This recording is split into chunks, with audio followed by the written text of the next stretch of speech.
할렐루야. 오늘도 함께 하시는 주의 은혜와 평강이 여러분 가운데 충만하기를 기원합니다.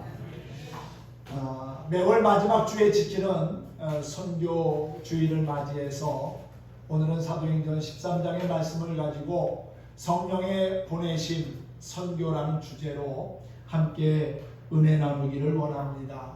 사람마다 바라고 원하는 것이 있는데 그것을 소원이라고 하지요. 우리 민족의 소원은 여러분도 다 아시는 바와 같이 남북의 평화적인 통일입니다. 사람들은 자기의 소원이 이루어지길 기대하며 나름대로 아침부터 저녁까지 정말 열심히들 살아갑니다. 여러분의 소원은 무엇입니까? 아마도 거의 모든 분들이 아프지 않고 건강하며 하는 일이 잘 되고 가정이 평안하고 또한 자녀들이 행복하게 사는 거라고 말씀할 겁니다. 그리고 코로나 감염병이 하루속히 종식이 되기를 원하는 마음도 간절할 줄 압니다. 하나님의 소원도 우리와 크게 다르지 않습니다. 하나님의 자녀된 우리가 죄로부터 벗어나서 하나님의 은혜를 누리며 하늘의 소망을 가지고 행복하게 살길 원하십니다. 하나님의 소원을 이루어드리기 위해 우리는 믿음을 가지고 진실하게 살며 또한 말씀에 순종하는 삶을 살아야 될 줄로 믿습니다. 그런데 여러분, 더 중요한 하나님의 소원이 있습니다. 그것은 바로 영혼을 구원하는 일, 즉 선교라는 사실이지요. 선교는 하나님이 우리를 통해 이루시고자 하는 거룩한 구원의 역사입니다. 이 거룩한 미션을 감당하기 위해서 많은 믿음의 선진들과 선교사들은 고난과 아픔을 겪기도 했고 남모르게 외로움의 눈물을 흘리기도 했습니다. 오직 하나님의 구원의 역사와 사랑을 전하기 위한 헌신이 있었기에 오늘날 우리가 이 자리에 있게 되었다는 사실입니다. 우리 용진 지방에 덕정에 울독교회가 있습니다. 울독교회에서 목회하다가 20년 전 남아프리카 공화국으로 가족이 함께 떠난 양대순이라고 하는 선교사가 계시는데 그분이 7월 14일에 제게 카톡으로 편지를 보냈습니다. 내용은 이렇습니다.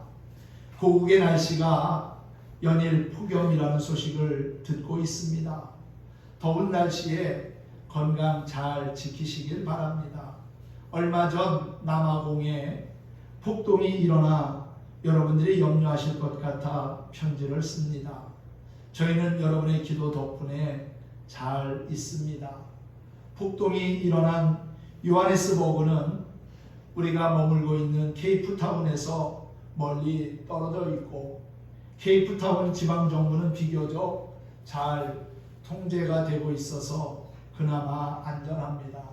다만 걱정스러운 것은 코로나가 확산되고 있고 여러 가지 위험한 요소들이 아직도 있기 때문입니다. 그렇기 때문에 집에서 생활하면서 말씀에 집중하려고 노력합니다. 하루속히 남아공이 안정될 수 있도록 기도해 주시기를 부탁드립니다. 남아공 양대순 선교사드립니다 하면서 카톡을 보내왔습니다. 늘 복음의 빚진 심정으로 자신의 사명을 감당하는 선교사님들의 소식을 접할 때마다 마음 한편으로 밀려오는 애틋함이 있습니다. 그들의 사역이 결국은 많은 영혼들에게 구원의 빛을 보게 하고 또한 하나님의 자녀로서의 삶을 살아가게 할 것입니다. 우리나라도 복음이 이 땅에 들어온 지 100여 년 정도가 됐지요. 한 140년 가까이 되고 있지만은 참 선교 초기에는 많은 어려움이 있었습니다. 100여 년 전 우리나라에 복음이 들어온 그 초창기에 어느 선교사가 고국에 있는 자신의 부모에게 쓴 편지가 얼마 전에 공개가 됐습니다. 그 편지의 일부분입니다.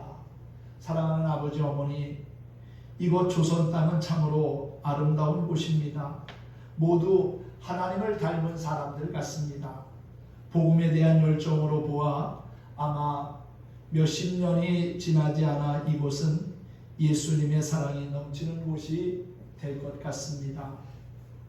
저는 복음을 듣기 위해 먼 곳에서 신발도 신지 않은 채 맨발로 걸어오는 아이를 보며 위로를 받습니다. 그러나 한편으로는 조선 정부의 탄압이 점점 심해지고 있습니다. 그저께는 예수님을 영접한 지 일주일이 안 된 서너 명이 끌려가 순교했고, 토마스 선교사와 제임스 선교사도 순교했다는 소식을 들었습니다. 선교 본부에서 철수하라는 지시가 있었지만 대부분의 선교사들은 숨어서 예배를 드리고 있습니다. 그들은 모두 순교를 작정한 것 같습니다. 저 역시 이곳에서 작은 씨앗이 되기로 결심했습니다. 제가 씨앗이 되어 이 땅에 묻히게 되었을 때 아마 하나님의 시간이 되면 조선 땅에는 많은 복음의 꽃들이 피고 그들 또한 여러 다른 나라에서 씨앗이 될 것입니다. 그런 내용입니다. 이름 모를 이 선교사처럼 하나님의 미랄과 같이 복음의 씨앗으로 심겨진 분들이 있었기에 오늘 이 땅에 복음의 꽃이 피고 열매가 맺힌 것이라고 믿습니다. 우리 또한 복음의 씨앗이 되어야 하지 않겠습니까? 하나님은 물이 바다를 덮음같이 복음으로 온 세상이 충만해지기를 원하십니다. 그렇기 때문에 우리의 신앙은 나를 넘어서 이웃에게로, 그리고 우리를 넘어 저들에게로 나아가야 한다는 사실이지요. 예수 그리스도께서 부활하시고 승천하시며 제자들에게 하신 명령이 있습니다. 사도행전 1장 8절 여러분 잘 아시지요? 오직 성령이 너희에게 임하시면 너희가 권능을 받고 예루살렘과 온 유대와 사마리아와 땅끝까지 이르러 내 증인이 되리라 하시니라는 것입니다. 사도행전은 사도들을 통해 그 명령이 어떻게 이루어졌는지 그 과정을 소개한 책입니다. 사도행전은 어떤 사람들은 하나님의 말씀이 이방 땅에도 전해진 내용으로 가득 차 있다고 해서 선교 행전이라고도 말하고, 또 그 배후의 역사 한 분이 성령이시기에 성령 행전이라고 말하는 이들도 있습니다. 오순절 성령 강림 사건을 계기로 제자들은 복음을 전하기 시작했습니다. 복음 전파는 성령 충만한 베드로의 설교로 시작이 됐고, 사도 바울의 세 차례에 걸친 전도 여행과 로마에서의 가택 연금 상태에서도 복음 증거를 포기하지 않는 모습으로 사도행전의 마무리가 지어지지요. 이방인 선교는 안디옥 교회가 바나바와 사울에게 안수하고 선교지로 파송하는 사도행전 13장부터 본격적으로 시작이 됩니다. 오늘 본문에서는 성령의 역사를 3번 기록하고 있는데 2절에서 성령님이 안디옥 교회에 바나바와 사울을 불러서 따로 세우라고 지시하신 내용이 나옵니다.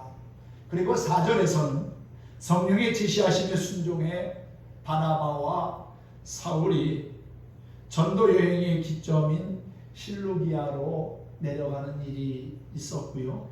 그리고 9절에서는 바울이라고 이름이 바뀐 사울이 복음 전파를 방해하는 박수 엘루마를 성령의 충만함으로 대적해서 그가 잠시 소경이 되는 첫 이적을 행합니다. 선교는 하나님의 말씀과 명령에 순종하는 사람들이 땅 끝까지 복음을 전하는 성령의 역사라고 말할 수 있습니다.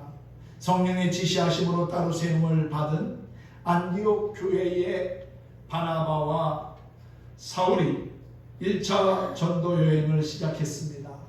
이 안디옥이라고 하는 곳은 로마 제국의 3대 도시 가운데 하나로 예루살렘을 능가하는 이방인들이 중심이 된 아주 큰 도시입니다. 이방인들이 주축을 이룬 안디옥 교회에서 이방인 선교의 새로운 문이 열렸습니다. 사역의 거점이 예루살렘 교회에서 안디옥 교회 중심으로, 또 전도 대상자들이 유대인 중심에서 이제는 이방인 중심으로 변하는 것을 보게 되지요. 이것은 그냥 단순히 이루어진 사건이 아닙니다. 그 배후에는 성령이 함께 하시고 역사하신 결과라는 사실이지요. 성령의 역사를 통한 이방인의 선교가 급물살을 타고 이루어집니다. 이것이 주님을 섬기며 금식하던 안디옥 교회 위에 일어난 성령의 역사입니다. 안디옥 교회는 육체의 소욕이 아닌 성령의 인도하심을 쫓아 신앙생활을 하던 아주 모범된 교회였지요. 온 교회가 하나님이 사역을 주도하시도록, 또 자신들이 바르게 쓰임을 받을 수 있도록 기도하는 일에 힘썼습니다. 이처럼 하나님께 시선을 고정하고 기도하는 교회와 성도들이 하나님 나라 선교에 귀하게 쓰임을 받는 것이지요. 성령으로 충만해 주님을 마음으로 섬기고 금식하고 있던 안디옥 교회는 성령의 지시를 받게 되고, 그래서 바나바와 사울을 따로 세워 안수하여 선교지로 파송하게 된 겁니다. 당시 안디옥 교회에는 여러 선지자들과 교사들이 있었습니다. 오늘 1절에 보면은 5명의 이름이 소개되어 있지요. 구르고 출신인 바나바와 아프리카 출신 시몬, 구레네 사람 루기오, 그리고 헤롯의 젖동생이라고 할 수 있는 마나엔, 아마도 헤롯과 어린 시절을 함께 보낸 사람이었던 것 같습니다. 그리고 다소 사람 사울, 그의 이름은 나중에 바울로 바뀌고, 그리고 이방인을 향한 전도자가 되지요. 이들의 직임은 선지자, 교사로 다양했고, 출신도 귀족과 평민 출신 등 하나로 고정되어 있지 않았습니다. 그럼에도 불구하고 그들은 한 곳에 모여 함께 주를 섬기며 금식하고 기도했습니다. 이때 섬김과 금식 기도로 준비된 사람이 바나바와 사울이었습니다. 두 사람은 모두 모든 민족이 하나가 되는 하나님의 꿈과 비전을 품고 성령의 역사하심을 따라 땅끝을 향하여 나아갑니다. 성령님은 인간적인 생각과 육체의 한계를, 출신과 직임의 차이를 뛰어넘어 모든 민족으로 제자를 삼으시고 복음을 전하게 하십니다. 그리고 지금도 준비된 사람을 찾고 계십니다. 하나님이 찾으시는 그 사람이 오늘 예배의 자리에 있는 저와 여러분이 되기를 바랍니다. 하나님 나라의 선교는 그냥 사람이 계획하고 추진한다고 해서 되는 것이 아닙니다. 하나님의 거룩한 영이신 성령께서 함께 하시고 도와주셔야 한다는 것이지요. 안디옥 교회는 성령의 지시를 따라서 바나바와 사울에게 안수하고 선교사로 파송했습니다. 성령의 보내심을 따라 바나바와 사울이 실루기아로 1차 전도 여행을 떠나지요. 실루기아라고 하는 항구 도시를 지나 구브로 섬에서 처음으로 복음을 전하게 됩니다. 그 섬에는 총독 서기오 바울이라고 하는 사람이 있었는데, 바울이 전하는 복음에 관심을 가지고 있었고요. 성경은 그 사람을 지혜로운 사람이라고 소개합니다. 7절에 보면은 서기오 바울은 지혜 있는 사람이라 바나바와 사울을 불러 하나님의 말씀을 듣고자 하였다고 했지요. 총독에게 복음을 전하는데 그의 곁에서 마술사로 생업을 하던 박수 엘루마의 방해를 받게 됩니다.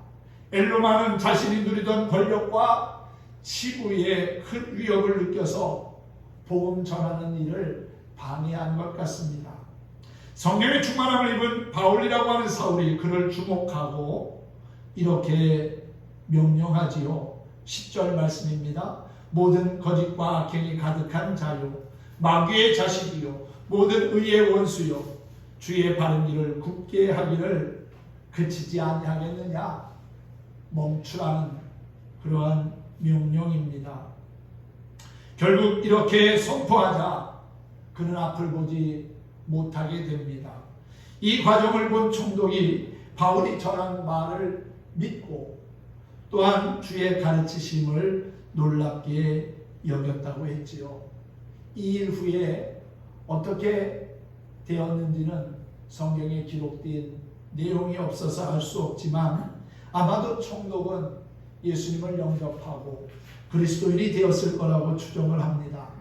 하나님 나라의 선교는 주님의 부르심과 보내심에 순종하는 사람들을 통한 성령의 역사라는 사실을 잊지 마시기 바랍니다. 선교는 사탄의 악한 계획을 무너뜨리고 악한 영의 손에서 한 영혼이라도 더 구원하려고 하는 영적인 전쟁입니다. 복음을 전하는 과정에서 마귀와의 충동은 피할 수 없습니다. 바나바와 사울이 총독 서기오 바울에게 복음을 전하는 과정에서 사탄은 박수 엘루마를 통해 복음 전파를 방해했습니다. 성도들을 하나님과 멀어지게 하려고 우는 사자처럼 덤벼드는 사탄의 괴계가 눈앞에 있음을 인식하고 영적으로 깨어 대비해야 합니다. 다양하고 달콤한 세상 문화 속에서 육신의 정욕과 안목의 정욕, 이생의 자랑이라는 덫에 빠져 있노라면 사탄의 공격에 속수무책으로 당할 수밖에 없다는 것이지요. 악한 마귀의 타깃이 되면 안 됩니다. 정신을 차리고 깨어있지 않으면 악한 마귀에게 끊임없는 공격을 당할 수밖에 없다는 것이지요. 그래서 우리는 무엇보다도 하나님의 말씀으로 무장하고 우리에게 주신 그 이름 예수 그리스도의 이름의 능력을 힘입어야 될 거라고 믿습니다. 사랑하는 성도 여러분, 예수님이 사탄의 시험을 말씀으로 물리치고 이기셨던 것처럼 우리도 늘 하나님의 말씀을 가까이 하고 그 말씀을 묵상하고 듣고 지켜 행하면서 날마다 승리하는 성도가 되어야 할 줄로 믿습니다. 야고보 사도는 그의 서신 야고보서 4장 7절에서 이렇게 말합니다. 그런즉 너희는 하나님께 복종할지어다 마귀를 대적하라 그리하면 너희를 피하리라. 그렇습니다. 마귀는요 협상의 대상이 아닙니다. 대적해야 할 존재지요. 예수 그리스도의 이름으로 대적하면 예수 그리스도의 이름으로 명령하면 악한 마귀는 물러갑니다. 여러분 믿으시지요? 우리 주님이 다시 오시는 그날까지 이 악한 마귀와의 영적 싸움에서 우리는 승리하는 삶을 살아야 될 줄로 믿습니다. 승리할 수 있도록 하나님이 함께 하시고 성령을 통해서 우리를 붙잡아 주실 걸 믿습니다. 선교는 모든 성도에게 주어진 지상명령이며 선교의 주체는 성령이십니다. 바나바와 바울의 선교는 성령의 지시로 시작되었고 가는 곳마다 성령의 역사로 놀라운 기적이 일어난 것을 보게 됩니다. 그래서 구원받은 사람의 수가 점점 더해지는 그러한 부흥의 역사가 있었지요. 성령의 이끄심에 순종하면 복음의 통로로 쓰임을 받습니다. 우리는 인생을 여러 번 살지 않습니다. 누구나 한 번의 인생을 삽니다. 그래서 일생을 산다고 하지요. 일생을 사는데 의미 없이 살다가면 되겠습니까? 하나님 앞에 섰을 때 의미 없이 인생을 살고 허비하고 살고 왔다면 아마 책망 들을 겁니다. 책망 듣지 않는 그러한 복된 성도가 되기 위해서는 우리의 일생을 가치 있고 의미 있게 살아야 되는데 그것은 우리가 이 땅에서 복음의 통로로 살아가는 겁니다.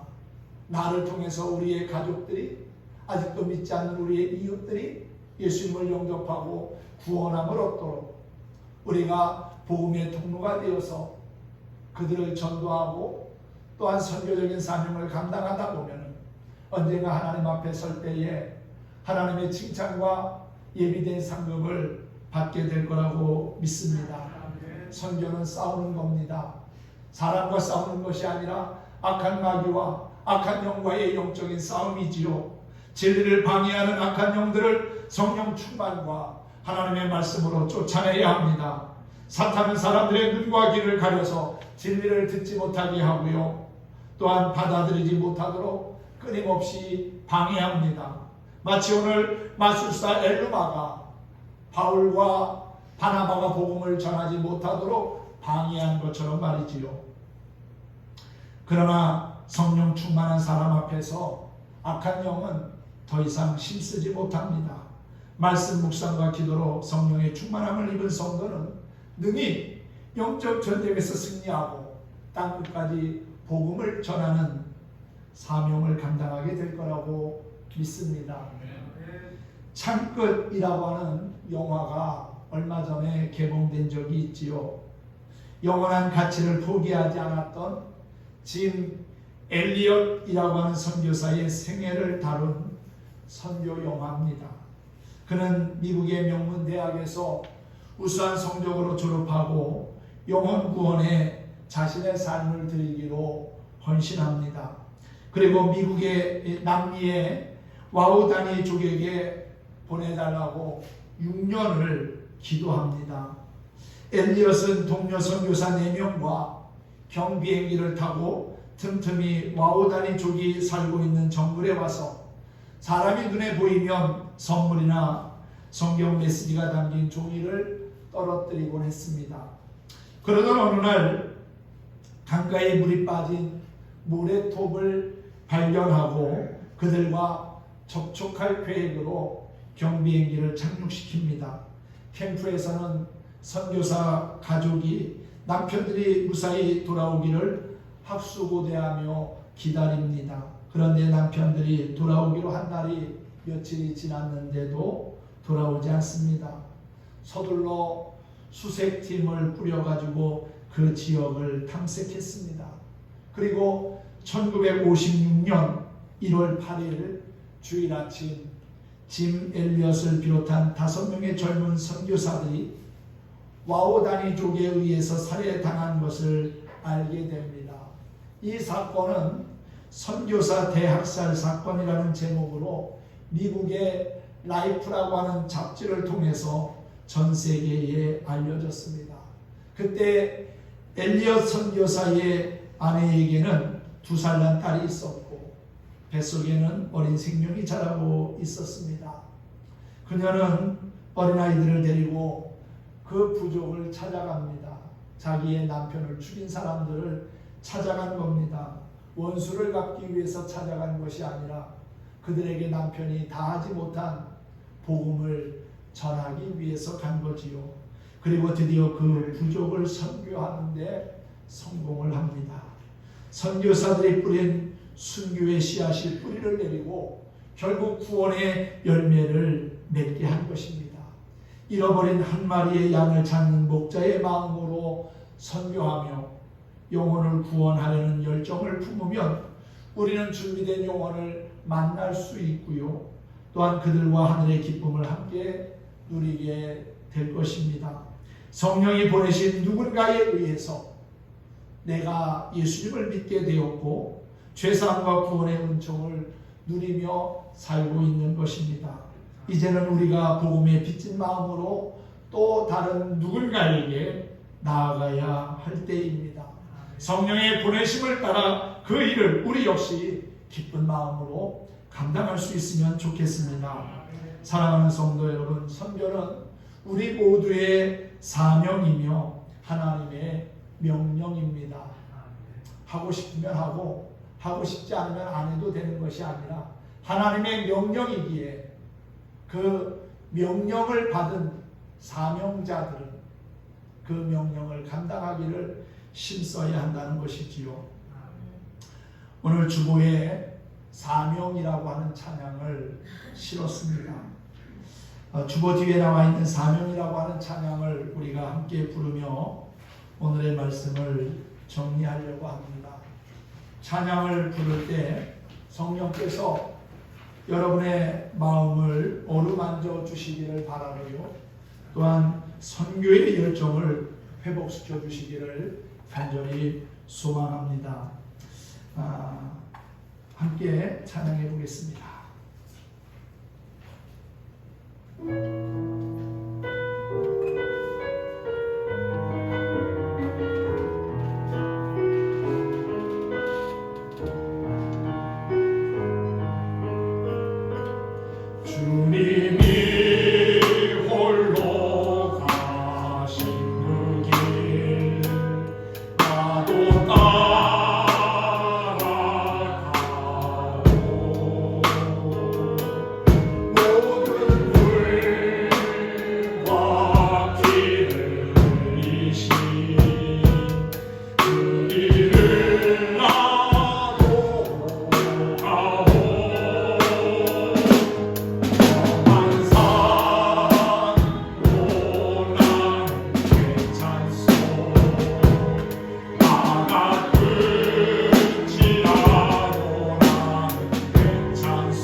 주님이 가신 그 십자가의 길을 지금도 걷고 있는 이들이 있습니다. 성령의 보내심으로 험한 산을 넘고 바다 끝까지라도 마다하지 않고 죽어가는 영혼들을 위해서 묵묵히 십자가의 길을 걷는 이들이 있습니다. 그들을 우리는 선교사라고 부르지요. 비록 우리가 함께 선교지에서 활동할 수는 없지만 그들을 위해서 기도와 물질로 돕는 것도 선교의 한 부분을 담당하는 것이 됩니다. 우리가 섬기는 국내외 선교지와 기관 그리고 비전교회 목회자들을 위한 뜨거운 기도와 관심 그리고 사랑의 나눔이 영혼을 구원하는 it걸음이 될 것입니다. 하나님의 소원을 이루며 영혼을 구원하는 일에 우리의 남은 여생이 아름답게 쓰임받으면 좋겠습니다. 선교의 사명을 감당하는 우리 모든 성도들 되기를 주님의 이름으로 축원합니다. 축복합니다.